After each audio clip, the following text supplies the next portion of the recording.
This message is brought to you by Apple Card. Shave ice by the beach. A trip to the state fair. And a throwback flick at the local drive-in. They're more than just items to check off the summer bucket list. They're also opportunities to earn 2% daily cash back when you use your Apple Card with Apple Pay. Apply for Apple Card now and use in minutes with Apple Pay. Subject to credit approval. Apple Card is issued by Goldman Sachs Bank USA, Salt Lake City branch. Terms and more at applecard.com. The new LinkedIn Hiring Pro can't undo your last hire, the no-show. Who set you back because they didn't show up on day one, or day two, or ever again. And now your product launch is delayed because you're talking to alien abduction podcasters to track them down. But LinkedIn Hiring Pro can help make sure your next hire sticks. In fact, businesses who use LinkedIn are 24% less likely to reopen a role in the next 12 months. Hire right the first time with LinkedIn Hiring Pro. Post a free job today at linkedin.com/quality. This episode is brought to you by Perfect Bistro Cat Food. Hey guys, today I'm interviewing my cat about his perfect bistro food. Percy, you seem to be a big Perfect Bistro fan. Care to comment? Totally. What do you like about it? You love the high-quality ingredients? And the delicious flavors, of course. Yeah, that makes a ton of sense. Listen to Percy, guys. Visit perfectbistro.com to try it for your cat.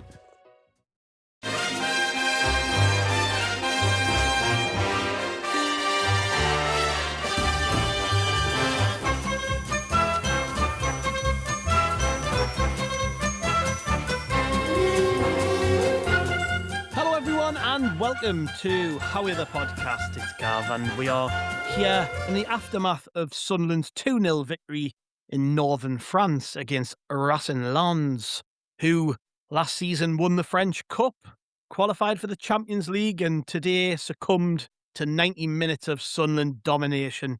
And yes, I often say, don't think too long and hard about pre-season performances. They don't mean anything. Results mean no. But I was chuffed with that today, so we're going to pretend they do mean something today, and we're going to have a lovely old chat. My crew of Maras today, starting off, we've got Andrew with us. Hello, mate. Hello, Mara. Like you, I know what you're saying about pre-season games. The results don't matter, but yeah, I'm looking forward to getting stuck into this one because we looked pretty good. We did. Let's get carried away, man. Also with us is Kelvin. Hello, mate. Bonjour, mes amis. Comment allez-vous? He hasn't forgot that much since his O-level French there. Allez les rouges, allez les rouges. Get in, Kelvin, lad. Also with us is James. Hello, mate. You've got to follow. Hello, that up, mate. I'm not gonna try and one up Kelvin with that beautiful French rendition. I cannot do it. Kelvin's done us on that one. I'll just say hello. Oh, hello. Yes, Sunderland today. Well, we played 2 games. I say today, by the way, this is going out on midnight, so apologies. We are recording immediately after full time, but this is going out a little bit later than it normally would for your usual reaction pod. But Sunderland have played twice today. One of them we were fortunate enough to watch, and one of them we were fortunate enough not to watch because we got battered in it. So I'm not going to be drawn too much on that earlier game in terms of first teamers. Melker Elborg, Alan Brown, and Jocelyn all got 90 minutes, which is a big positive that they got through the game with 90 minutes under their belts. Otherwise, it was a team mainly made up of the young'uns who had played off the bench in America and at York, and a wild Agialise who got 84 minutes in that game. But yes, they did lose 4-1. We missed 2 penalties. Apparently, Tom Proctor's goal was canny. Didn't the keeper? He's somebody that we've talked up a lot recently. But moving on from that, we did play a more senior side in the afternoon against a more first team looking Lens side, and we played very, very well, as we've already touched on, Kelvin. It was great to watch at times. I mean, me and you did the reaction after the Wrexham game, and we were buzzing just because we'd won and we'd seen a canny little spot of footy from the lads. But this just was another level up, which is exactly what I was hoping for. I was hoping for them to just step it up a bit more intensity, bit more zip about our play. The introduction of Xhaka and Meunier and Talby, giving us that little bit of extra to help prepare us for the new season. And yeah, we just come away from this one completely satisfied, I think, with how the lads did and how everything went. Absolutely. And I think definitely upped it from last week. once again. I've been listening to you lads all week talk about this should be the plan, this should be what happened. Well, that was what happened. So great stuff. Really enjoyed the game. Really enjoyed it. Yeah, it was, again, James, it was lovely, wasn't it? And we've talked long and hard this week about just the perfect way for pre-season to play out, and to me that was as good as it can really get. Really, everybody who needed minutes got minutes. We scored goals, and that was my big thing in the preview. I just wanted to see a little bit more quality in front of goal, and we gave it. And the reintroduction of the lads who've just come back from the World Cup was it went flawlessly. Yeah, you know, Xhaka and Meunier, and particularly in that first half, they were two of our better players, and they've not kicked the ball in pre-season yet. Talby then comes on in the second half, sets up the second goal, was a real thorn in their side down that side of the pitch, and yeah, it was just all good, wasn't it? Yeah, really good performance. I thought we pretty much have just dominated a Champions League team who finished second in France last year, won the Coupe de France last year, and are now preparing for, like I say, to play in the Champions League, a European competition, an entire level above ours. And I can't remember Roofs having to really make many saves. We basically dominated the ball in possession, which is something we're not used to. We changed it up, lots of crosses into the box, lots of shots from range, lots of different sort of interplay and different phases of play that we didn't generally weren't seeing this time last year. This time last year, we played like Lons did today. They were very much, I mean, they play a back three, wing backs bombing on the counter attack. And they generally just kind of sat off in a low block and just let us play football. Whereas we were certainly the aggressor in terms of our pressing off the ball. We certainly dictated the tempo of the game. And I was chuckling. I was reading Phil Smith's live blog during the bits of the game. And I can't remember if it was on Twitter he tweeted or if it was in the live blog, but he basically said, Xhaka, very good, in brackets, shock. Like, it's just Xhaka's just came back in and just did Xhaka things for 45 minutes. It was great to see. Yeah, it was, wasn't it, Andrew? That was, like I say, it. Part of us wants to be like, you can't read too much into pre-season performances, but I actually think we're seeing elements of how you can imagine us starting the season with the way we're building up and playing. It's weird because I think basically everybody we've played, bar probably Liverpool, have either had more time on the training pitch than us, more games than us. They're basically ahead of us in terms of pre-season, yet I don't think at any point we've ever looked behind these teams. And actually, in the case of the last two games in particular, and the York game, we look very much ahead of some of these teams. So it just points to really good preparation. Like, we've been all over the world. The lads were in the US this time last week. They've been back in England this week training, and then we've had players joining late from the World Cup, and then we've had to fly over to France on Friday to get back in for the game. And it's been a bit disruptive from a travel perspective, but yet on the pitch it's looked pretty good, and everybody looks sharp and firing, and that's all you can ask for, really. It just points to us being really well prepared. Exactly, Gav. We seem to be coming to the boil just at the right time.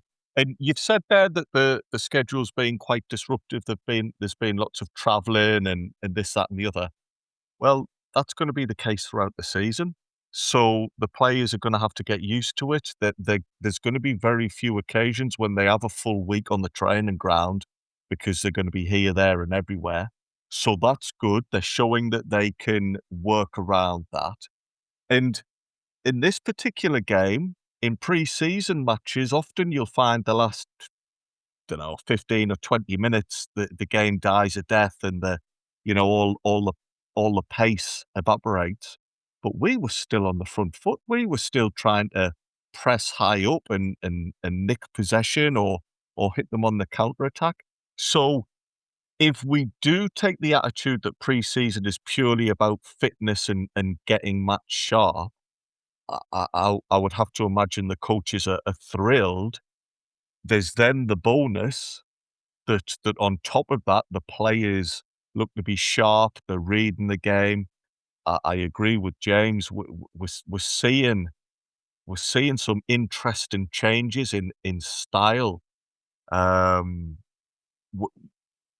we've got quite a few partnerships growing down the wings now. There was a few times, we were overlapping Hume and getting in behind. I think there was a few times we got to the byline from the left-hand side as well. So, yeah, I fully understand that we need to be cautious and we're not saying, oh, we're going to win the league.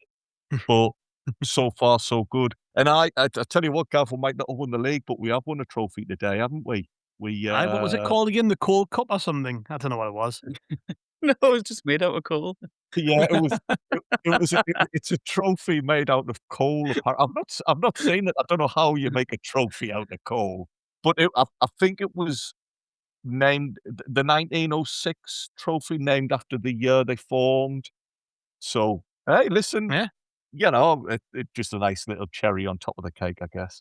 As an ex-pitman, Kelvin, do you reckon you could have made a trophy out of a bit of coal? Yeah, I was just going to say I used to muckle away at coal when I in an idle moment down the pits, and it was very nice. This is a bit of miner's crack here.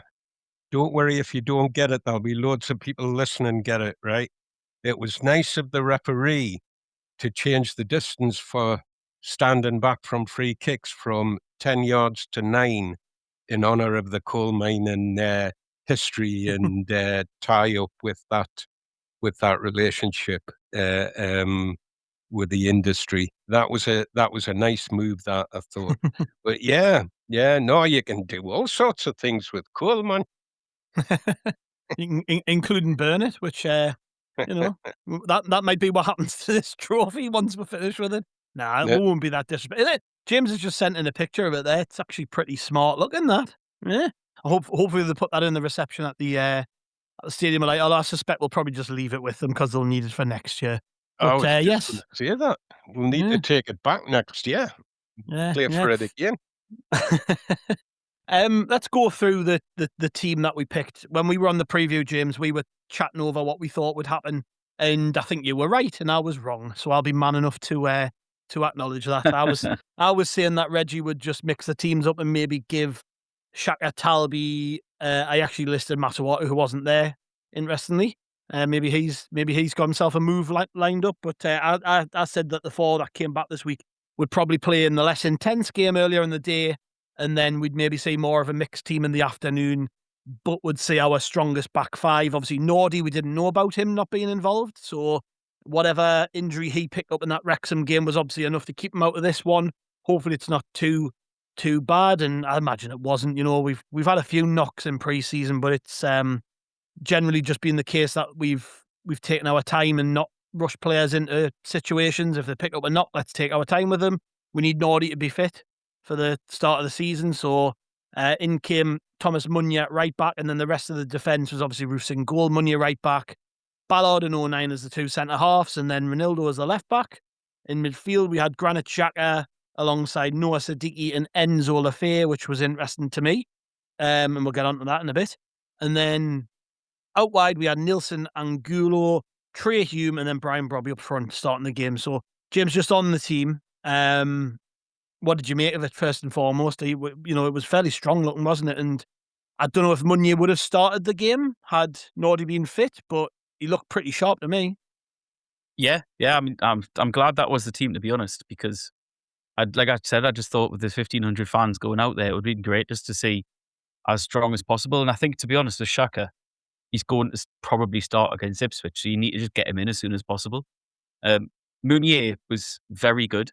I can't believe how big he is. Like, I know we said on the pod with Mickey that he's a big lad. Like, we're looking at the behind the scenes videos and photos that the club released when they arrived on Wednesday. But he's like, if you look at I implore everyone to go and look at the picture that's on Sunderland's Twitter that they released before the game, where it's just a lineup photo. Like, it's just the 11 players in the pink kit with a little pendant. Nothing interesting really. But Meunier is taller than Roofs. Like, he's tall. He's towering over Roofs, Ballard. Like, they're both like 6'3", 6'4". He's absolutely massive. But he was possibly one of our bright sparks in that first half. I thought you could just tell that he's a player with immense pedigree. The interlinking with Hume and Enzo, this is his first 45 minutes. And he looks like he's played with them for a couple of weeks and a couple of months now. He's been here all pre-season. He's linking up very nicely with Hume in particular on that right-hand side. Hume would come inside like he always does when he plays in the wing. and Meunier was bombing on. Or if Hume would stay wide, Meunier would make the inside run. Like, he's always just a very smart footballer and was kind of picking up on these patterns immediately. Obviously, he scored the disallowed goal with a beautiful cross from Xhaka from the left-hand side, getting into the box, attacking the back post. That's what all good fullbacks do, making that run and just gambling on it. Exactly the same as what Hume did in the second half when he played right back. So perhaps we identified something today in their back three where maybe their left wing back doesn't track a late run. And both times you had Meunier and Hume really attacking the box. Both scored. One was disallowed for Angulo being offside in the build-up. The other one counted. 2 lovely balls in from Xhaka and Rigg. But Meunier just looks like a smart player. He's surprisingly quick and agile for a 34-year-old. And he's not lightning fast. He's probably no quicker than Nordy or Hume maybe. But he's, considering his age, I mean, we were discussing in the group chat, just a quick peek behind the curtain. We were chatting about the fitness video where basically it was Talbi, Xhaka, Masuaku and Meunier on their arrival. And it looked like Shad Forsyth had them immediately doing a mile run. We were trying to figure out the distance, but you could hear on the video what they were saying. And I believe he said that so far in pre-season this year, Luke's was the quickest with a 5-minute 10 seconds. And then when it comes around to Meunier, he does it in a 5-minute 12. Yet he's 35 in September. I couldn't even do a 5-minute 12 mile ever. Never mind when I'm 35. I mean, I'm sure Kelvin probably can still off all his pit yakking. Like, I reckon he can probably still do a 5-minute mile. Aye. But no, I was really impressed by Meunier. Very, very smart interplay. Lots of interplay with Xhaka as well. You can tell. I mean, I don't think they really knew each other beforehand. But when he arrived, Xhaka was very welcoming. Very similar players, very similar mentality. Probably very similar off the pitch as well. I mean, it's especially impressive that Meunier has just basically spent 2 weeks on the piss over in Tomorrowland in Belgium and then comes in and sticks 45 minutes in. I mean, he was knackered. Like, you could see the both of them when it cut to them at half time. They're both absolutely paggered because they'd ran so much and haven't done that in weeks. But no, he was very, very promising, and I genuinely can't believe how big he is. Yeah, he's one of them long backs, Kelvin, isn't he? Aye, big long back. He's a big long back. Can he play centre half then? I believe he so, has yeah. in his career, yeah. So he's filled in a lot at left back, right back, and centre back. But I think when he's played centre back in his career, it's generally been more in a 3 rather than as a pair. Got you. Yeah. He's one of them players that can do a bit of everything. He's huge. He's absolutely huge. Yeah. Also back this week, Andrew, Xhaka, and he didn't look like he missed a beat to me. Some of the passing from him was lush. He played 3 balls in our first half, which were world class. Just passes, first time passes that totally took 2 or 3 people out the game from their side and got us up the pitch. And he was pointing and gesturing, and he was in the ref's lug. And you can't tell me that Granit Xhaka treats a friendly like a friendly. It's always competitive. It's always a serious game with him. And you could tell by the way that he approached the game. And yes, James is right. He looked knackered. I think they might have had them doing some running at half time, which might be why they were collapsed on the floor when the camera panned to them. But he didn't look like he'd had too much time off. He looked like he'd been keeping himself right over the summer. And I actually wouldn't be surprised if he got 90 minutes in against Rennes next week because he looks fit and firing. Very possibly. I'd like to think on the subject of that game next weekend, I don't think ticket sales have been too good, but I'd like to think on the back of this performance, a few extra people turn up now because Sunderland did take it seriously. And like you said, Gav, Xhaka certainly took it seriously. He knows we're all going to be watching him after the Chelsea transfer story, and we're all going to be looking for little signs that he's integrated back into the club and he's happy to be here and he's giving everything. And certainly on that evidence, there's no sulking whatsoever. He was as sharp and professional and as on point as he has been throughout his time in a Sunderland shirt. He was brilliant. Most of the team were though, Gav. I just think it was a really well-balanced, organised, tactically aware showing against a real quality side. So yeah, Xhaka was good. So was everybody else. Really happy. Yeah.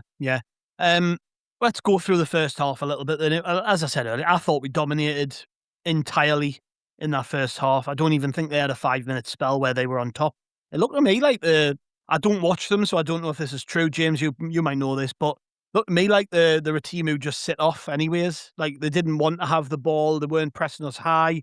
You see our pressing versus their pressing, particularly early in the game. We were bang at it when their goalkeeper and defence had the ball.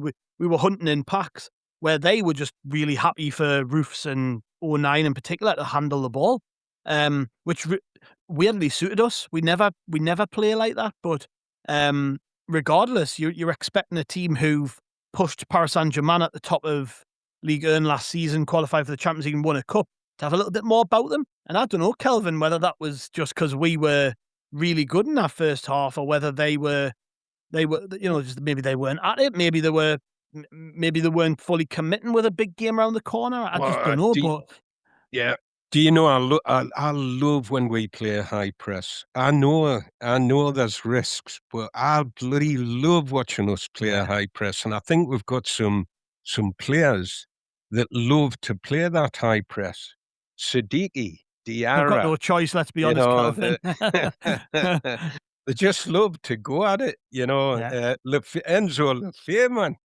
You would think he would be a luxury player in that regard, but he just goes for it, And of course, try Hume when you put him in that situation. He just missed nicking the ball a couple of times from the keeper in the first half. I think we should do. I hope that that Lebris is looking at that and thinking, well, I've found a new way of playing here. I think we'll just go for that all the time. I love it when we play like that. Absolutely. And yeah, James, it was a great first half performance from Sunderland, where we did everything but score. Really, we hit the bar through Trey Hume's volley. We hit the bar through a Brian Brobby effort, which I think was given as offside, but it still came close. And then there was the disallowed Meunier header, which I think Angulo was the offside player in that move, and he didn't even set the ball up. He just laid it back to Granit Xhaka and put it on his head. Yeah, but we did pretty much everything but score for me. Yeah, dominant, came close. Hume's effort was fantastic. Caught it really sweetly on the volley and had the keeper beaten. And I was completely satisfied, other than the fact we didn't hit the ball into the back of the net. I thought we were the best team at half time, and Lons could really not complain about the way the game had gone. Yeah, without a doubt. I mean, Lons last year played kind of very different football from what we're seeing today. Pierre Sarge, who's went to Palace, he lined them up generally. I mean, it was generally a back three, similar sort of formation, but they were very vertical, very attacking, and very aggressive. The main thing about Lons last season was probably the direct pace of play, which we're seeing a little bit of today through the wing backs. I think they got in behind Angulo and got a corner off a Xhaka block because Angulo was caught a little bit high up the pitch when their full wing back bombed on. That's what you've seen a lot of last year. If you think Glasner at Palace, that's very similar to what Lons played last year, which is probably why he's a good transition to the new guy to go into Palace. But the low block sort of defensive work was a lot of what the new manager who was at Eintracht Frankfurt last year did. And I think we kind of forced them into that because, I mean, they've got a midfielder called Michael Cuisance, signed from Hertha Berlin. He's a really good player, but he's not Granit Xhaka nor Siddiqui levels of footballer. And I think the ability for us to how we dictated possession, dictated the tempo, and basically controlled the entirety of midfield kind of forced them back further than they would like to have been. In the start of the second half, that first 5 minutes, they really came out and upped the pace for about 5-10 minutes maybe. Didn't really danger us with the ball much. The only spell I can remember them having really where we looked a little bit under the cosh was kind of later on in the game. But even then, I think that 5-10 minute reaction was probably because the boss was probably annoyed about how defensive they were. And I think you're right. I think it's we perhaps forced them to play in that style rather than anything else. So I think I was really impressed by the first half performance. Not necessarily, I mean, yeah, we were far more clinical in the second half, but we were equally as creative. Rigg created the second goal. He got an assist for the first goal. In the first half, Enzo Lefebvre must have played about 3 or 4 through balls in between the lines to create chances. The one where Angulo got it and had the missed kick. Robbie's goal was when he hit the bar was directly from Enzo and the right-hand side. He was linking up with Meunier, which led to the first shot of the game. So we were creating throughout. I think we only just missed a little bit of clinicality in the first half. Basically took advantage of that in the second. But I think in the first half in particular, we were really dominant in terms of how we were creating, how we were controlling the game. But it might be a bit of a spoiler for talking points, which will be published on the site in the morning. I'm writing it this as soon as I finish the podcast. But I feel like this was a really good training session for how you approach a Europa League away game. We're going to before I say the rest, the crowd, to be fair to them, Lons's city is smaller than the stadium. That was absolutely ram-packed, and they were so loud for about 40 minutes each half until we quietened them down a little bit. I was blown away by that, by the way. I was blown away by it. I couldn't believe that atmosphere for a pre-season game. Again, I don't watch much French football, so it's probably the norm over there. But when you consider we've only got the East Stand open for the Rennes game next week, the difference to like how it's approached. But I was proper into that. Well, I agree with you. By the way, yeah, we actually, the way we played settled them down, didn't it? Yeah, well, Lens it's very similar to Sunderland. Like, there's lots of parallels between the two cities. I know we're playing this game probably largely because of Ghisolfi's past there. But back in 1984, during the miners' strike, Lons, I think it was Nick Barnes was talking about this today, Lons actually sent packages of food to the striking miners in Sunderland because they obviously have a big coal mining history themselves, very working class industrial city. And the fans are very similar. I know Lens fans have got a very good reputation in France to being up there with like Saint-Etienne, Lyon, and Marseille fans of being amongst the loudest in the country. So I just couldn't believe seeing it in a pre-season game, to be honest. But no, I thought we quieted them down really well. And to be honest, I was just as impressed by the first half performance as I was by the second, just for totally different aspects of each. Because I think that could be the blueprint for how we play away in Europe. We're not going to sit deep and invite pressure on.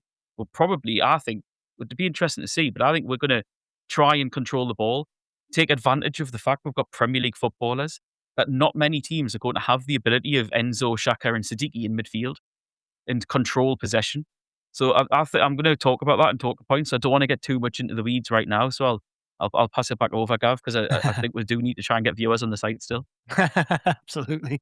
Yeah, Kelvin, it was an impressive first half from Sunderland, and as James says, very controlled, which we're not used to. We don't tend to be that team who control the ball, but and this is something which I'm taking from the back end of last season, I've liked seeing different aspects to this squad in the way that we can approach games, because I think up until we got to 40 points last season, we basically played how Lons did today. Yes. We sat back, we sat off, and then as we got past that 40-point mark, we changed the way we played a little bit. And again today, that was a bit more like what we saw towards the back end of last season, and it's pleasing, isn't it?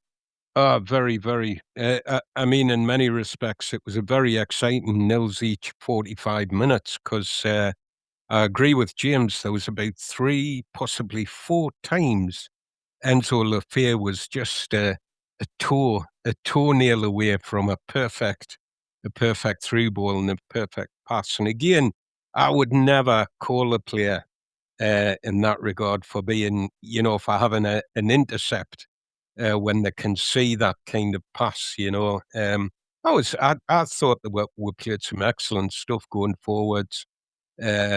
Robbie putting himself about, as well. There's nothing subtle about it, but it is a subtle contribution that he makes to our attacks at those times. I think he does occupy the minds of defenders, especially when we're pressing into the box, Angulo and Robbie had a little sort of 1-2 that almost came to something. There was tons to like about that game going forwards in the first half. And I think Siddiqui, he's played 2 different 45 minutes, hasn't he? That first half, he was all over the shop, popping up everywhere.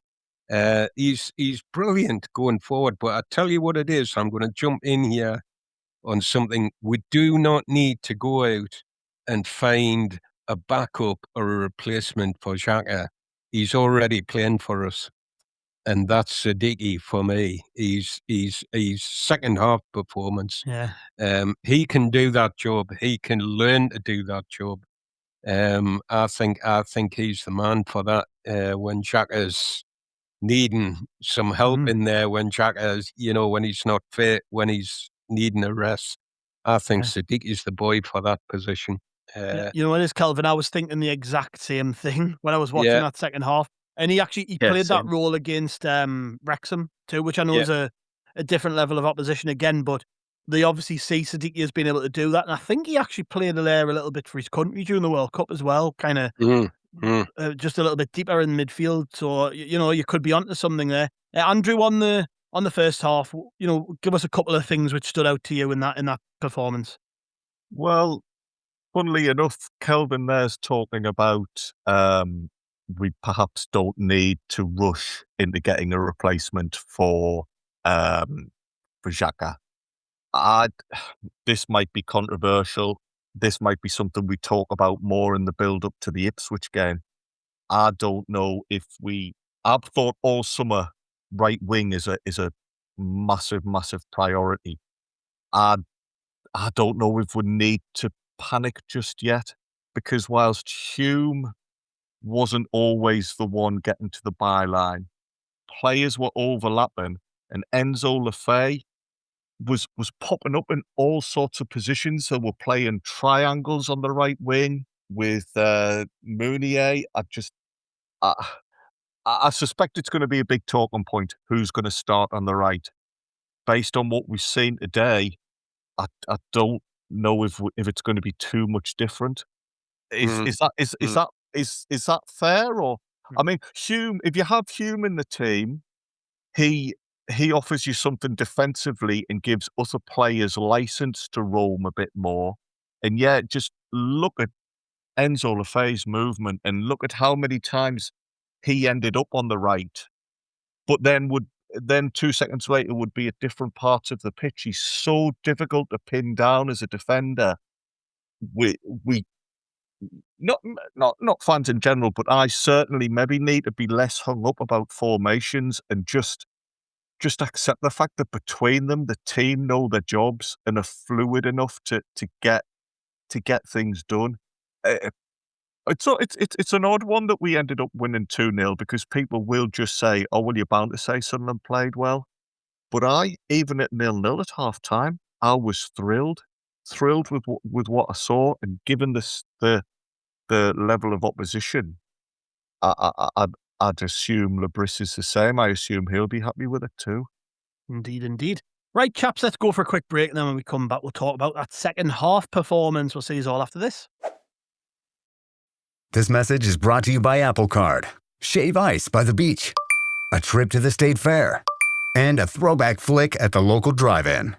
They're more than just items to check off the summer bucket list. They're also opportunities to earn 2% daily cash back when you use your Apple Card with Apple Pay. Apply for Apple Card now and use in minutes with Apple Pay. Subject to credit approval. Apple Card is issued by Goldman Sachs Bank USA, Salt Lake City branch. Terms and more at applecard.com.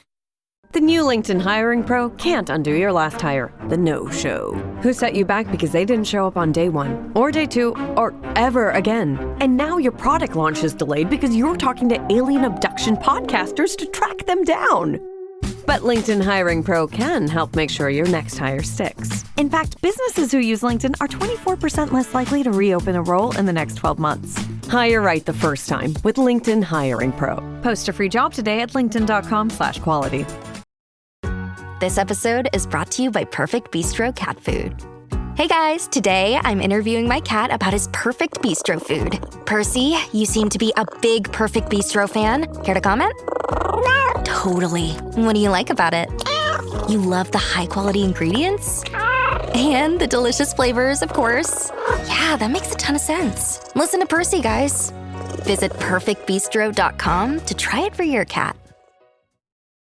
Tomorrow morning is knocking. Stock your fridge now. How about a creamy mocha frappuccino drink? Or a sweet vanilla? Smooth caramel, maybe? Or a white chocolate mocha? Whichever you choose, delicious coffee awaits. Find Starbucks Frappuccino drinks wherever you buy your groceries. Welcome back to How the Podcast, and we'll talk about the second half now. And Granit Xhaka, Thomas Meunier, and someone else went off at half time, I think. Or was it just the two of them? Who went off at half Just time? the two. Just the two. There we go. Shows how much prep I've done.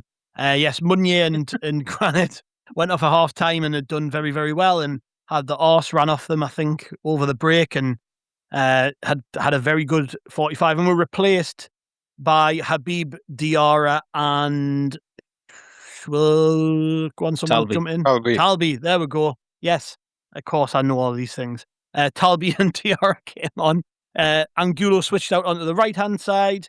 Diarra went into basically the position that Siddiqui had been playing, and then Siddiqui played a little bit deeper, as Kelvin was talking about before. And we didn't miss a beat. I thought actually the intensity might drop off a bit, but it didn't. We still dominated the ball, James, and it was a great start of the half, the way that we just basically carried things on. I don't think Lons really got going at all. And I know they made a bunch of changes as well, but I don't know. Is it wrong that I'm a bit disappointed they didn't give us more of a game? I was expecting a bit more of a ding-dong. I mean, I'm not complaining, like Sunderland were excellent, but I was just expecting a little bit more from them. But still, I thought we started the half lovely. And like I say, that the players who came on and actually, in some respects, picked up where the others left off. And I think in Talbi's case, we actually improved down that side of the pitch, and that was immensely positive. Yeah, to be honest, I think Lons have struggled a little bit this summer with losing some players. I think their star and the manager, of course, but the star player, Sangares, went to Nottingham Forest. I think, Brentford, for like 40 million euros over the summer. I was a little bit disappointed as well, to be honest. I think their three best players were like over the hill, two ex-Premier League footballers in Torvan Hazard and in Odsonne Edouard. So the nice thing about when Diarra comes on, and it's really weird because he's the total opposite for Senegal. He's kind of like when you watch Siddiqui for Congo. Neither of them really play with much energy when they're playing for the national teams. But playing for us, playing together, the constant energy that you get from them. Like Diarra came in, like Kelvin said, Siddiqui obviously changed his role in the second half, was more defensive, kind of that water carrier, just playing the Xhaka role, sitting and protecting. And Diarra was everywhere. Like he was so energetic, and that little spell of possession when Lons had the ball after the half, but didn't really do anything with it. Diarra was constantly on them pressing. And then later on, I think towards the end of the game, we really turned the screw on the pressing, and that's what led to Wilson's goal. They gave the ball away. We hit them on the counter attack, but time and time again before then, Diarra, Enzo, Angulo, whoever it was, Brobby, the replacements, were all constantly pressing them, and I think that was in reaction to them trying to up the pace. They were like, right, we'll up the pace, see what you've got. And then we just thought, right, well, you up the pace and we'll just get into you, be more aggressive. And we were really, really good at doing that, especially through Diarra. It was a really good little cameo from Diarra, to be honest, because him and Rigg obviously came on in the second half and could probably find themselves unfortunate, a little bit like what I was saying yesterday when we're trying to figure out the team. Where did Diarra and Rigg fit in? And they're like first and second names on the team sheet after the first 11 currently. So them two, Talbi, like there's a few players there who came on and showed a lot of aggression on the ball. I think Angulo had a lot of good running, linking up quite well with Reinildo. Lots of positive running in the first half, and then in the second half again with Hume on the right-hand side. But I don't think the quality of product was quite there for Angulo. I think he needs maybe a little bit of time, or maybe, I don't know. Kelvin, what do you think about Angulo? Oh, yeah. I wanted to come in on Angulo. You know, I think he. I totally agree with you. I think there's a player there, and I really feel if he can just build his experience and build his sort of game a bit, because there were a couple of times in that first half where it looked like he should have gone down his wing. You know, he was in space. He should have gone down his wing, but he doesn't seem to want to take the outside on the left-hand side. So I was quite interested to see how he would go going on to the right for the start of the second half, because I wouldn't be averse to having a winger that, you know, just took the outside and, attempted to hit the byline and get a few crosses in, you know. I wouldn't be averse to seeing a bit of that. But what I like about Angulo, he doesn't always make the right decisions. He hasn't always got the quality, but I love that he never hides, and I love that he keeps on going. He keeps on going. He keeps chasing back, and he's given. Like, I think that lad gives 100% every time he comes on the pitch. Now he's got up the quality. I totally agree with that, but he's got some basics there, some basic requirements. These are the things that are required to play in Reggie Lebris's team, I think, and I think he's definitely got that. I would be persistent with him, accepting that at the moment he does sort of he makes the wrong decisions sometimes with the ball. I would quite like to see him going down that right hand side, and taking the outside a little bit more though. I wouldn't be averse to seeing him tried there again, just to see what he might bring. Yeah, I quite like his defensive work too, which hasn't really been mentioned too much. I think when we lost the ball, he's so quick to try and recover it, and won us a lot of free kicks as well. Which I think these days that's just what wingers have to do. It's not like the wingers of 20, 30, 40 years ago who were mavericks and got away with not working hard because they were capable of producing magic. Wingers these days aren't like that. I mean, they're very rare. If you can find a winger who can do all of that, but also he's one of the hardest working players on the team, he's playing for one of the elite clubs, isn't he? So, there's going to be flaws in the game of any player, particularly when they're playing for us, because we aren't going out and spending 90, 100 million pounds on a player. We're not at that level yet. But these are players who've got ceilings and room to improve. And Angulo's nowhere near that. And I think one of the reasons we signed him in the first place was because statistically he was seen as one of the most defensively adept wingers in Europe at the time of signing him. And you can see hallmarks of that in his play. Yeah. So you watch him against Germany for Ecuador in the World Cup, where he absolutely tore that fullback to shreds for the entirety of the very game. good fullback as well. Yeah, who was it again? Kimmich, yeah, of course. We've seen him do it on the big stage, so we know he can do it, and we certainly shouldn't worry about the fact that he's maybe not done that consistently yet in the Sunderland shirt. But for me, there's so many aspects of his game I really, really admire, and I think there's a lot more to come from him, Andrew. I agree. As has been said, his defensive work is exceptional. We've been told to expect that. You know how Martin keeps saying he'd like to clone Nordi Mukiele because he could do a job in centre defence and right back and do this, that, and the other. I think once he's finished doing his crazy experiments with that, if he could somehow merge Talbi and Angulo into one player, would have the perfect winger, because Angulo's defensive work is better, but I think Talbi's output, if you looked at its stats in terms of goals and assists, they're probably better than Angulo's. I wouldn't be surprised if what you see in a lot of games is Angulo does the donkey work for an hour or so, is part of the team that gets a foothold in a game. And then you bring Talbi on, like we've seen on this occasion, and he then has the ability to build from that and pick holes in a tyrant defence. They both bring exceptional things to the team. And in a perfect world, some sort of Angulo Talbi collab where they become one player would be ideal. I'll tell you what it is. That Talbi, so rapid, wasn't he, when he made that goal for Isidor? It's great to see him get that chance to see a bit of grass like that and show us that he's, that lad looks on the fringes of being an Olympic sprinter when he takes off like that. When we're talking about statistics, I think when we signed Talbi, wasn't he marked as the quickest player in the Champions League the season before? Something like that. It was, yeah. So brilliant.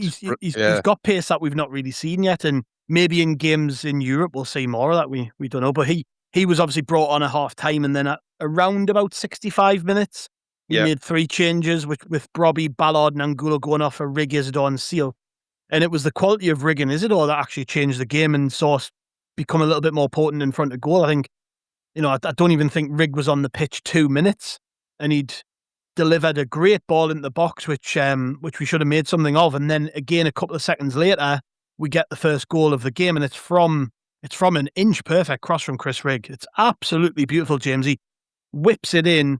It's right on top of the goalkeeper. The keeper flaps a bit. We send 2 really aggressive lads in on it.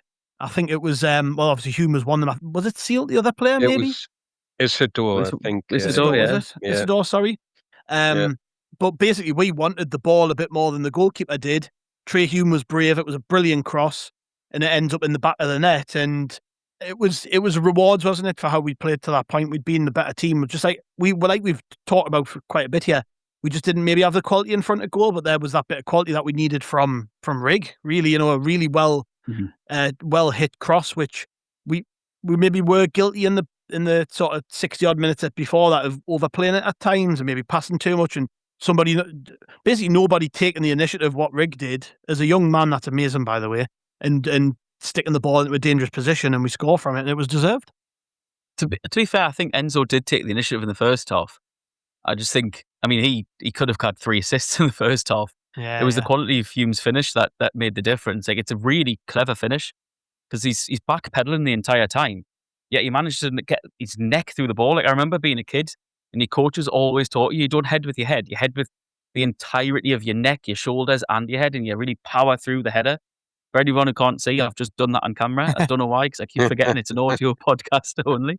But no, he's backpedaling away from goal. And it's different to the Meunier one when it was disallowed, because he's getting on the end of a loop and crossed from the back post. Whereas Hume's looking back, running backwards, doesn't really know where his marker is, but gets a glance over, and he does that crucial part of scanning to see where he is in relation to the goal. And that's what top strikers do, to be fair. Like, you see Wilson, he scans before he gets that shot on later on. A lot, like fullbacks in that situation, don't do that. That's just not in their sort of natural game, their natural sort of instincts to scan and look and see where the goal is first before making the header. And to get it backpedaling on the short side, near side, back across goal where the keeper couldn't save it, was a brilliant, really good finish from Hume. And when he hit the bar earlier, it was great technique. It was a pure snapshot, just hit him. And he managed to keep his body straight, upright, head over the ball and hit down onto the ball. And it was just so unlucky that there was just too much backlift because the shot was high, which took it off the bar. If the shot was a little bit lower, that's flying at the top corner. It was really good technique from Hume. And I think that's one thing you can say about the 2 players who went all the way through from League One to the Championship, the Sunderland in 2009 and Hume, is that they've just really honed the technique of what they've got really well. The goal that he scored against Chelsea last year on the volley from Luke's assist was a great finish. Like, strikers would be really proud of that. Hume's got that technique, and that's sometimes what he brings on the wing. Like we said before, when he comes on the wing, he'll come inside. He can add to the midfield. He can let someone bomb on. Yes, we will miss his dynamism. I think he gave the ball away a couple of times in really tight spaces. He's not going to jerk in and out of players like an Enzo or an Angulo or a Talby would. He's not going to, sometimes when it's tight spaces or he's back to goal in the penalty box, he will lose the ball. That's not his game. But this today showed why Hume plays on the wing and why Reggie loves him there. He signed a right back. He still played Nordy at right back. We all thought maybe that's going to be Hume and Meunier at right back. Nordy's in the middle. Well, we want to sign a centre back. We still play Nordy at right back apart from the York game. And then you've got Hume has started every single game right wing. He's probably going to start against Ipswich right wing. Regis is like what you said, Gav. Regis has made like a position for him. And I think within minutes of I think it was 10 minutes into the game, or maybe a bit longer, you were like, Hume's been our biggest attacking threat here. And he was. It was quite obvious he was. And it's no surprise that he was the one who broke the deadlock. But Riggy's pass was just brilliant. Like Rigg's technique and his form this pre-season, he really needs to carry that in. And I feel so bad for him because that midfield 3 we've got of Siddiqui, Xhaka and Lafay is so good. Can Rigg force his way in? Who does he come in for? It's probably got to be Enzo. And he's got the assist for the first goal with a brilliant cross in. lovely weight on it on his left foot.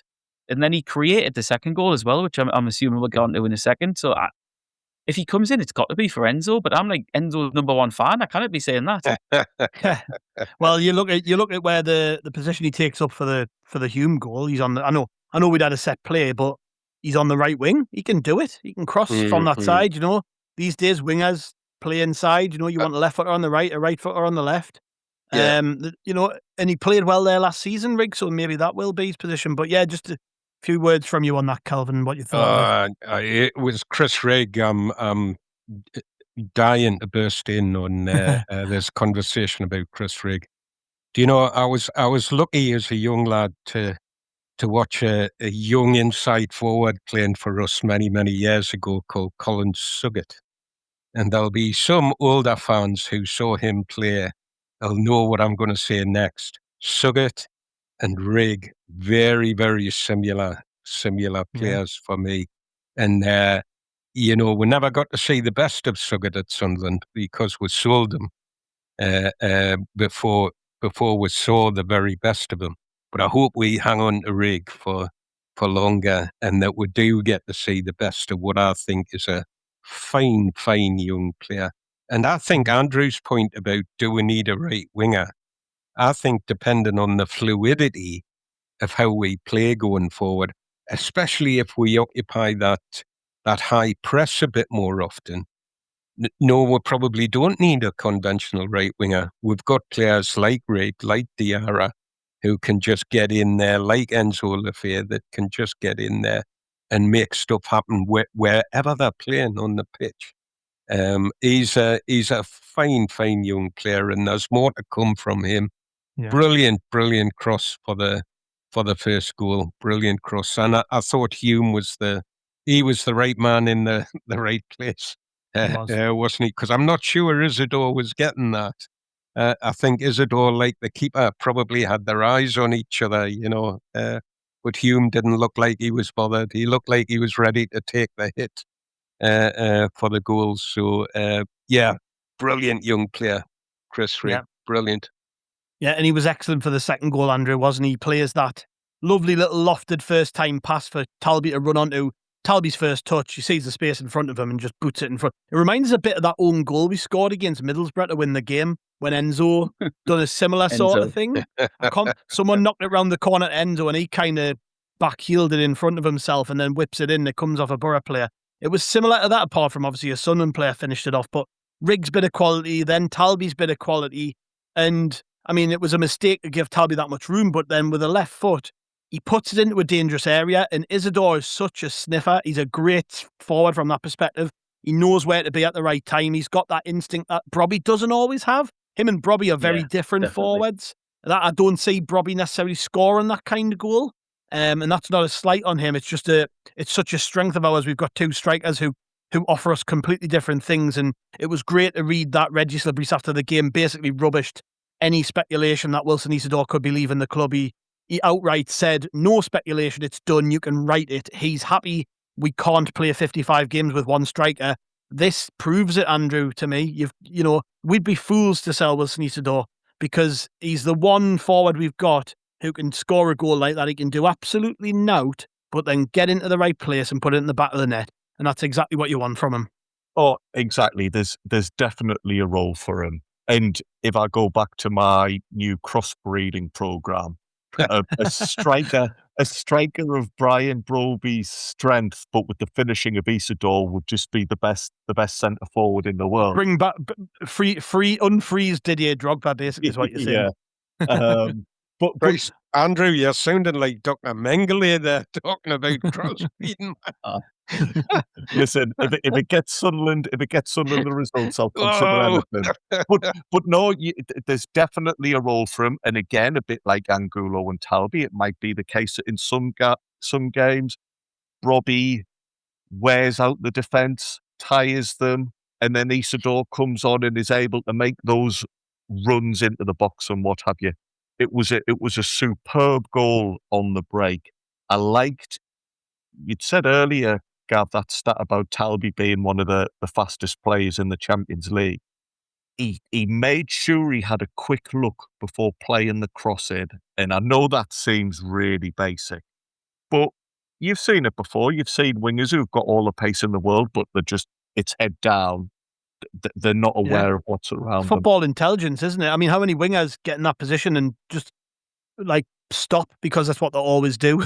And he didn't. He's got so much intelligence. You're right. It's an important thing to note that, because it shows how ahead he is of being such a young man. I think he's got a wise old head on his shoulders. Hopefully so. A bit like James earlier, when James was kind of miming how to do a header through the neck. I was miming now. It's like looking at the ground when you run, which is not much use. But yeah, it showed a bit of intelligence. It was a really cute finish from Isidor. In that time between the two goals, had this been a proper game, you would have expected the hosts to throw the kitchen sink at us. But we just remained in control throughout. There was a little bit of pressure after that, but at that point in the game, we were 1-0 up. We looked composed. We didn't panic. And had you put a bet on who was going to score the next goal in the match, it would have been Sunderland, because we were the better team. I think Diarra had a half volley from that's right. From a corner. It wasn't the greatest of technique. You know, it was a difficult one for him to hit, and he's at least made the keeper make a save. What was good after that one though was immediately afterwards, Sunderland got back into shape.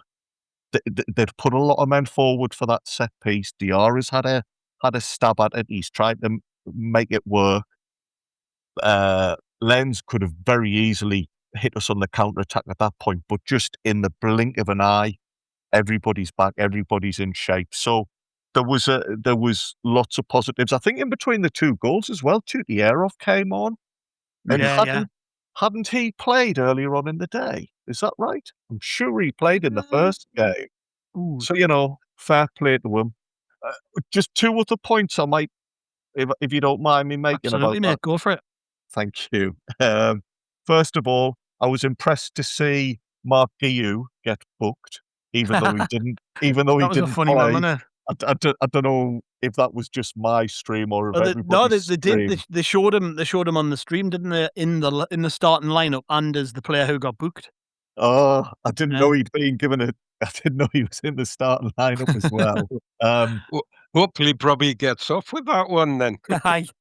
I send the fine to Chelsea. Yeah. The other thing that is a slight worry, and I hope I'm just overreacting, Ballard was getting a bit of treatment before he was taken off. Now, James has shared an interesting quote in the chat there about Aldrete and Mukiele. I hope Ballard isn't struggling as well, because that's then three defenders who are going to be doubts going into the start of the season. Hey, didn't do her any harm last season when we had Jensen Sealed starting against West Ham, man, Nah. And also, you're right to raise that though, Andrew. And I think, Ballard's just one of these players who always looks like he's carrying a knock, because he's so physical and the way he defends, he's prone to getting hit more than other players. And I think in pre-season, a lot of the knocks and niggles that have been picked up in pre-season, you would play the next game, and you wouldn't even come off the pitch either. So I'm hoping that's the case, but he hasn't been mentioned by Lebris, I don't think, in any of the stuff I've seen. I mean, just to read out the thing you're on about with Mukiele and Aldrete, in case people haven't seen it. But Phil Smith of the Sun and Echo, he said that Regis Lebris says he's hopeful that Aldrete and Mukiele will be fit for Ipswich, but admits might not be ready to start. So, let's see what happens. Maybe Nordy, if he features next week, might be all right for that Ipswich game. I guess when they're back in England, they're getting a bit of treatment and they can look ahead. Maybe that'll become a little bit more clearer.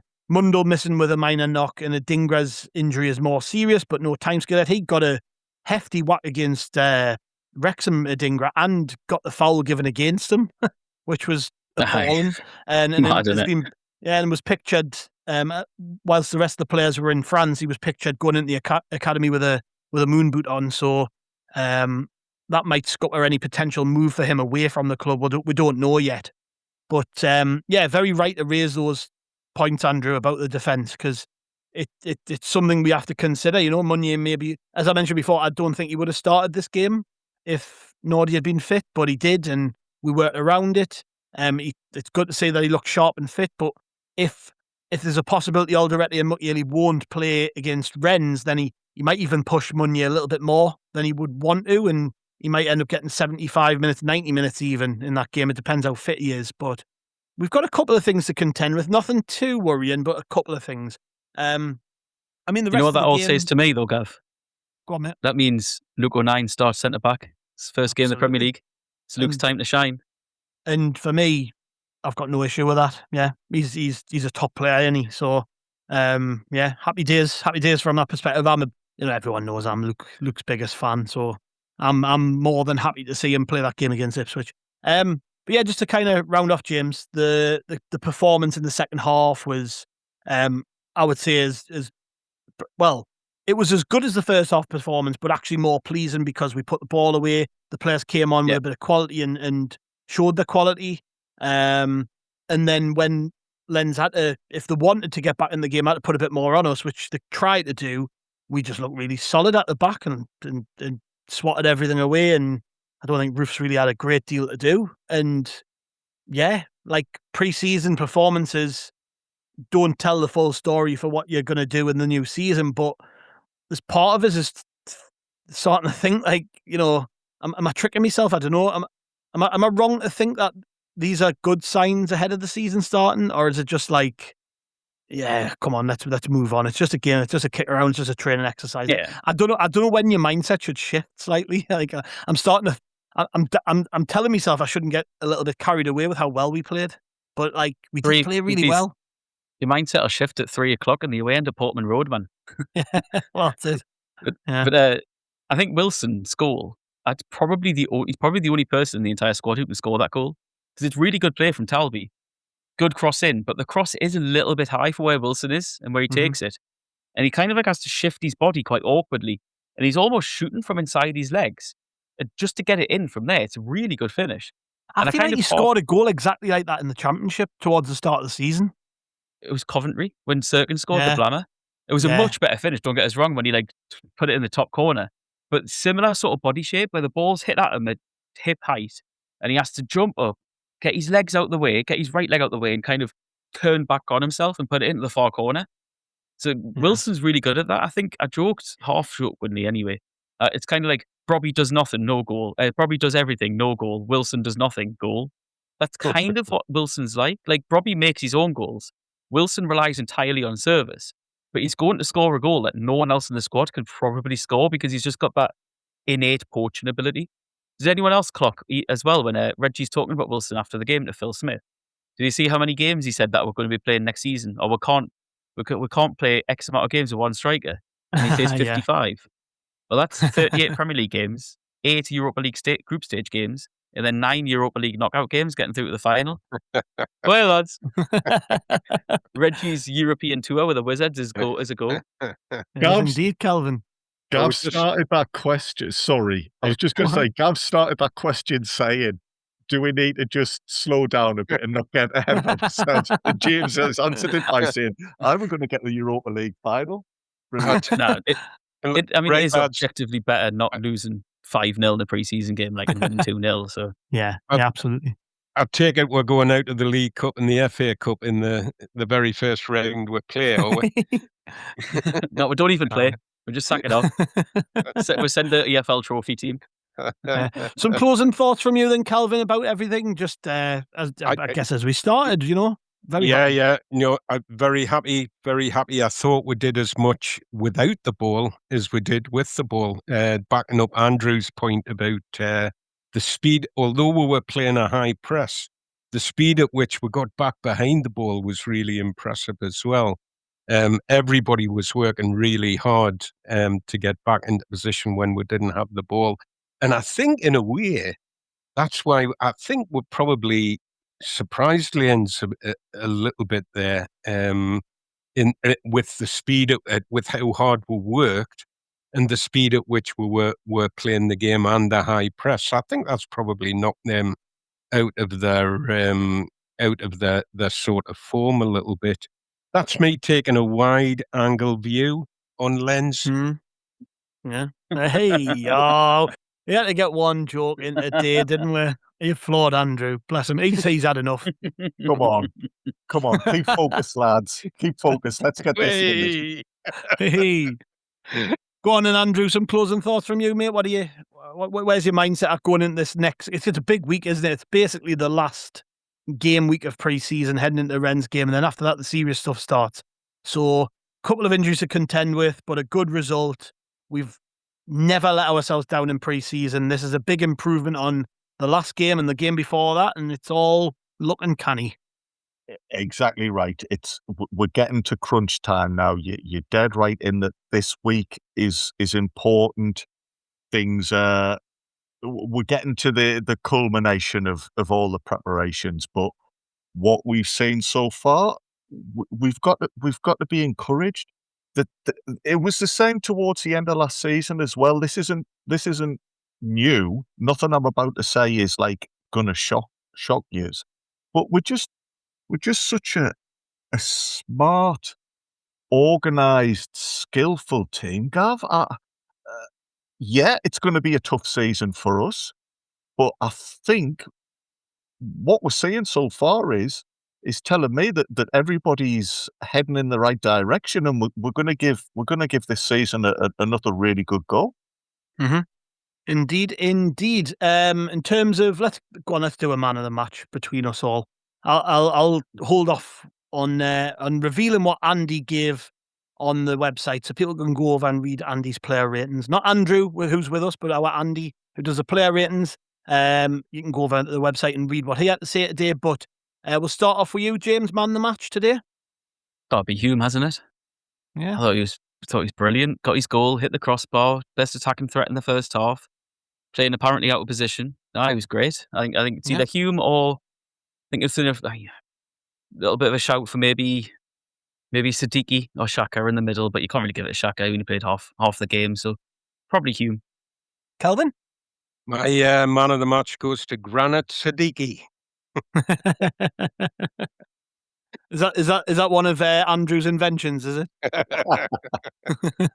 I thought Siddiqui had a great game. 2 different 45 minutes. Man of the match for me. On a day when the team played really well. The whole squad played really well. So man of the match for me. Andrew? I'm gutted I've gone last here because it would have been a toss-up between Hume and Siddiqui. Siddiqui, for a player of his age to be so influential is impressive. And on this occasion, I'll say Siddiqui, but Hume was good. Most of the team was good. Not so much man of the match, but Gav, I don't think. Who would you say was our worst player? Because I don't think we had a bad performance there. Not necessarily worst, but at least if I was going to say like which player did the least, probably Roofs, because he had nothing to do. Yeah. So if you were going to pick any, you know, if you were marking it out of 10, you would probably put Roofs as the lowest marked player, only because he had nothing to do, which is a good reflection on the team as a whole. He did absolutely no wrong, but no. But what he did do, again, look like he's come back and he's back to the same self he was last year. Yeah. He was good distribution wise. He claimed a couple of crosses, I think. So yeah, he didn't have a lot to do, but there was enough there to suggest that he's on track. Mm-hmm. Yeah, I'll throw Chris Rigg in there just because of his impact in both goals.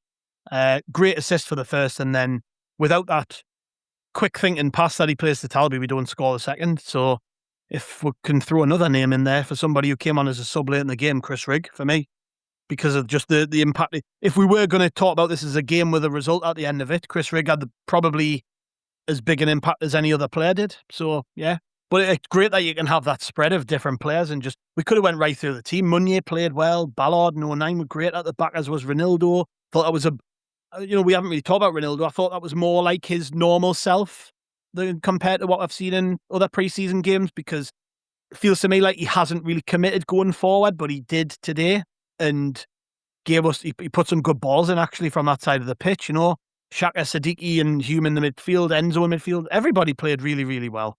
So I'm over the moon with everybody, and fingers crossed it's a sign of things to come. But Anyways, we have gone on quite enough today, chaps, so we will leave it there. Not sure if Andrew can hear us anymore. Is he still with us or not? I don't know. He's shaking his head, so I'm presuming that means he might be able to say goodbye to our listeners. Well, go on, we'll leave this in unedited. Can Andrew hear us? I can't. There we go. Yeah, He's back. He's back. Me computer's slowing up, so that might be Well, me done for the day. That's a sign we need to sign off, mate. But thank you very much. Thanks, Kelvin. All the best, mate. Bonne nuit, mes amis. Allez les rouges, allez les rouges. Didn't know we had Del Boy Trotter doing podcasts for us. And goodbye to you, James. Goodbye. Goodbye. Yes, that's how you do it. You just say it to her.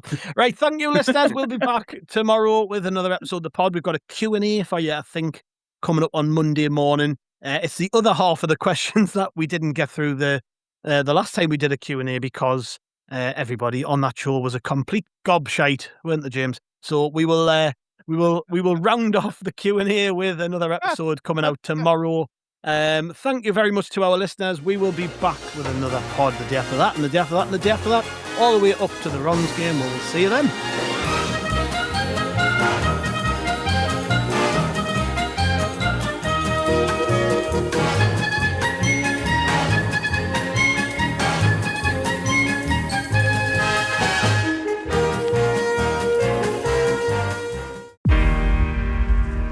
I'm not giving up.